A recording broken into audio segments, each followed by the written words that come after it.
Hey guys, welcome back to Just a Little Bit Random and to my top 5 OMG moments.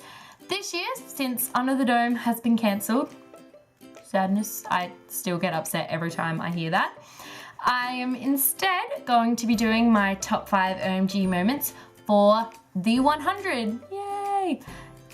So in this video, I'll be breaking down my top 5 OMG moments for the season 3 premiere of the 100, titled Wanheda Part 1.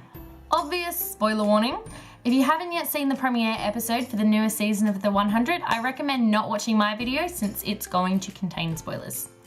Although to be fair, if you haven't yet seen season 1 or 2 of the 100, I recommend not watching this video either, because basically there's going to be spoilers throughout the whole show. But seriously though, if you haven't seen them, you need to. This show is way too good to be missed. Here we go, my top 5 OMG moments from this week's episode of the 100. Top 5 OMG moment number 1, Murphy in the bunker.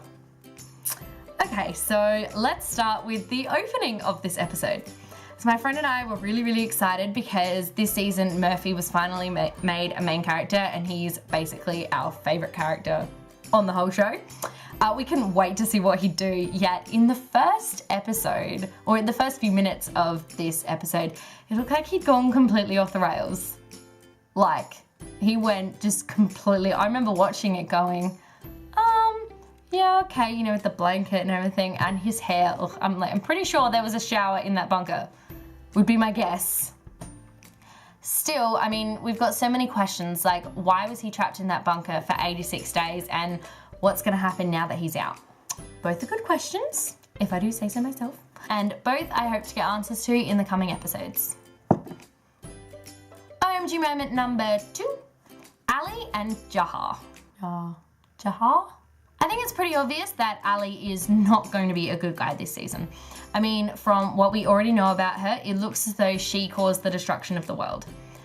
But that's what we found out through the video that Murphy found in the bunker. Jahar, of course, seems to think she's all that and that she holds the key to the City of Light. Seriously though, I mean, what even is this City of Light thing, and are we ever going to get to see it? My guess is probably not. I feel like it's more of a state of mind than an actual place. But I suppose we'll have to wait and see whether or not Ali is going to try and destroy the rest of the human race, or whether she thinks her reset on the world worked. OMG moment number 3, Jasper's craziness. Jasper was seriously one of my favourite characters in season 1. I mean, like, he was funny and witty and strong and everything you'd want from a character in a show like this. But after Maya's death in the last season's finale, he appears to have gone completely cray-cray. And I mean, I get it, you know, her death was horrible and traumatizing, but I mean, it doesn't even look like he's trying to get help. I mean, he literally smiled when the Ice Nation guy, like, put a knife against his throat. I mean, that's just not normal. Hopefully though, he can be redeemed as the season goes on, but I feel like if Clarke does come back, which I think she's going to, I feel like he's just going to get so much worse. OMG moment number 4, Octavia and Lincoln. I love Octavia and Lincoln together. I mean, I really do. They are adorable, but I think this season they're going to really annoy me. Or at least I think that Octavia will. She's kind of being a hypocrite in this season, I think. You know, she's fine with ditching her Sky Crew roots in favour of becoming a grounder, but as soon as Lincoln put on that jacket from the Ark, it's like, oh no, you're not one of them, you're one of us. And it's like, seriously? I mean, my guess is that it's going to cause a pretty big rift between the two of them in this season, and that just makes me sad. And top 5 OMG moment number 5, Clarke. So when we last saw Clarke, she was walking away from Camp Jahar claiming that everyone would be better off without her after what she did.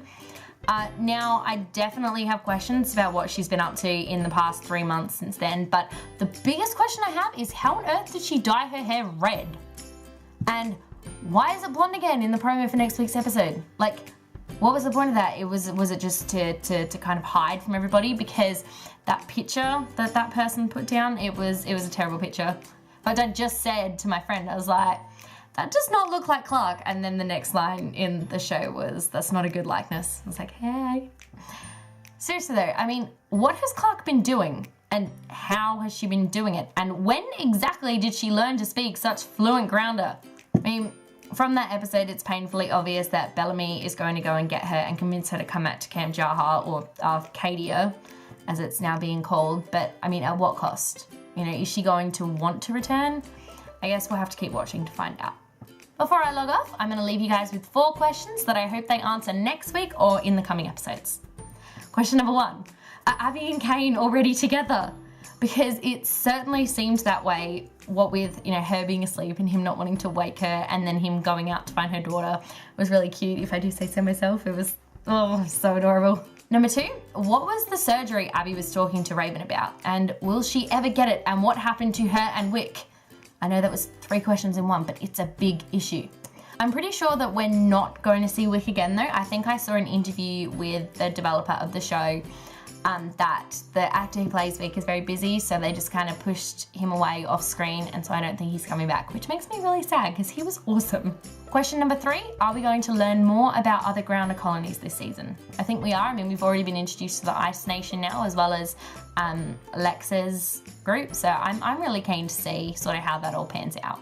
And question number 4, why was Shawn Mendes in this episode? And are we gonna have to see him in other episodes? Well, that's it from me for now. If you like this video, be sure to give it a huge thumbs up, and don't forget to subscribe so you don't miss any more of my top 5 OMG moments. Let me know in the comments below what your top 5 OMG moments were from this episode and what questions you hope they answer in the rest of the season. Until then, stay random. Bye! But, I mean, what a year, right? 2015 was incredible for me. I don't know how it was for you guys. Let me know in the comment section below what sort of year you had.